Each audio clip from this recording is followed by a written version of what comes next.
আজকে আমি চিকন চিকন লতি দিয়ে চিংড়ি শুটকি দিয়ে রান্না করব।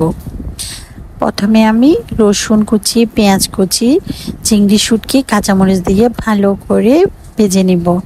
এরপরে হলুদের গুঁড়ি, মরিচের গুঁড়ি, মশলা, তারপর লবণ দিয়ে একটু পানি দিয়ে ভালো করে মশলাটা কষিয়ে নিব।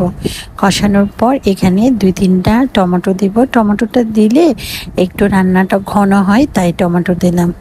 তারপরে লতিগুলো দিয়ে একটু নেড়ে ছেড়ে দিব। এরপরে 1 ফালি লেবুর রস দিব। লেবুর রসটা দিলে কী হয় জানেন, গলাটা আর চুলকাবে না, তাই লেবুর রস দিলাম। লেবুর রসটা দেওয়ার পর নেড়ে ছেড়ে এখন আমি ওখানে জলের পানি অ্যাড করব। হালকা জলের পানি দেওয়ার পর ঢাকনা দিয়ে আমি 10 মিনিট রান্না করব। যখন লতিটা সিদ্ধ হয়ে আসবে তারপরে আমি ওখানে ধনিয়া পাতা অ্যাড করব।